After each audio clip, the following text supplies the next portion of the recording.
জাতীয় সংসদে 2026 এবং 27 অর্থবছরের বাজেট পাশ হলো। এই বাজেট যখন উত্থাপন করা হয় তখনই আমরা এই বাজেটের কিছু ত্রুটি এবং এই বাজেটের কমতির জায়গাগুলো আমরা উত্থাপন করেছিলাম। বিশেষত এই বাজেটে যে বৃহৎ লক্ষ্যমাত্রা নির্ধারণ করা হয়েছে সেই লক্ষ্যমাত্রা পূরণ করা সম্ভবপর হবে না, কারণ এত পরিমাণে রাজস্ব এনপিআরের পক্ষে আদায় করা সম্ভবপর হয় না। মোটা দাগে দেখা যায় যে এই বাজেট এখন যে পরিমাণে ঘাটতি আছে, বছর শেষে গিয়ে এই ঘাটতির পরিমাণ আরও বৃদ্ধি পাবে এবং সব মিলিয়ে একটা বড় ঘাটতির এবং বাস্তবায়নের পরিকল্পনাবিহীন একটা বাজেটে এটা পরিণত হয়েছে। এই বাজেটের আরও অনেকগুলো ত্রুটি এবং কমতির কথা আমরা সেখানে উত্থাপন করেছিলাম। কিছু কিছু বিষয়ে সরকার দলের তরফ থেকে ইতিবাচক সারার কথা বলা হয়েছে, কিন্তু বেশিরভাগ বিষয়গুলোতে তারা আসলে আমাদের কনসার্নগুলোতে তারা আমলে নেয় নাই। সামগ্রিকভাবে আমরা মনে করি যে আজকে যে বাজেট পাশ হলো এটা একটা বড় ধরনের ঘাটতি বাজেট এবং বাস্তবায়নের পরিকল্পনা এই বাজেটে সুনির্দিষ্টভাবে উল্লেখ করা হয় নাই।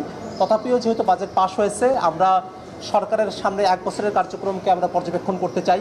সরকার যে বাজেট পাশ করেছে সেই বাজেটকে কতটা তারা সফলভাবে বাস্তবায়ন করতে পারে, সামনের 1টা বছর আমরা সেই বিষয়টা দেখতে চাই। তাই আজ শুধু আমি নই, সবাই জানে সাদার আরেক নাম ফার্স্ট ওয়াশ ডিটারজেন্ট পাউডার। বিশেষত এই বাজেট বাস্তবায়ন করতে গিয়ে যেন কোনোভাবে দুর্নীতির কোনো আশ্রয় সরকার না দিতে পারে সে ব্যাপারে আমরা সরকারের কাছে জোরালো আহ্বান রাখবো।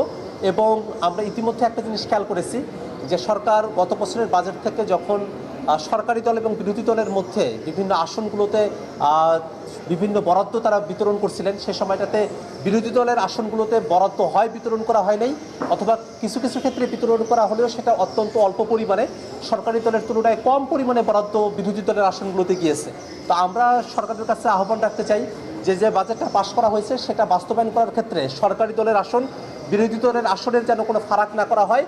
সকল এলাকার মানুষেরা, বাংলাদেশের 3 আসনের যত সাধারণ মানুষ আছে তারা সকলে যেন এই বাজেটের সমানভাবে সুফল ভোগ করতে পারে, সেমন বৈষম্যহীনভাবে যেন এই বাজেটটাকে সামনের দিনে বাস্তবায়ন করা হয়, বাজেটের কমতিগুলোকে যেন অ্যাড্রেস করা হয়, সেটাই আমরা সরকারের দলের কাছে আহ্বান রাখতে চাই। কালো টাকা সাদা করার আইনি যে প্রসেস তার বাইরে গিয়েও নানাভাবে আসলে বাংলাদেশের অর্থনীতিকে ফোকলা করে ফেলা হয়েছে।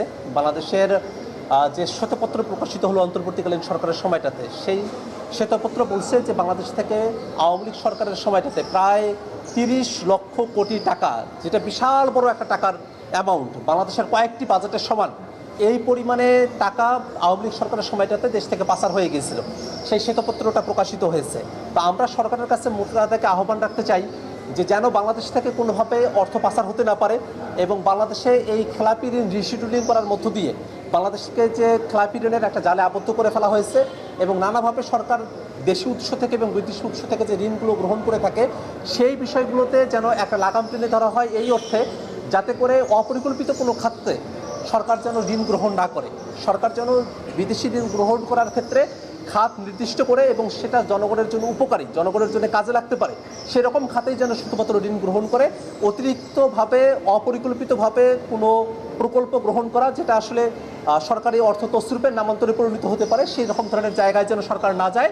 মোটা দাগে দেশের অর্থ এবং দেশের ব্যাংক যে চ্যানেলগুলো আছে আর কি, সেই জায়গাটাতে যে অস্থিরতার জায়গা তৈরি হয়েছে, বিশেষত একীভূতকরণকৃত ব্যাংকগুলোকে পূর্বর বাণিজ্যের কাছে ফিরিয়ে নিয়ে যাওয়ার যে বিধানটা নিয়ে আসা হয়েছিল, যেটা থেকে তারা বেরোয় আসার কথা বলেছেন, সেই ধরনের কোনো পরিস্থিতি যাতে বাংলাদেশে না ঘটে সেই ব্যাপারেই আমরা সরকারের কাছে আহ্বান রাখতে চাই।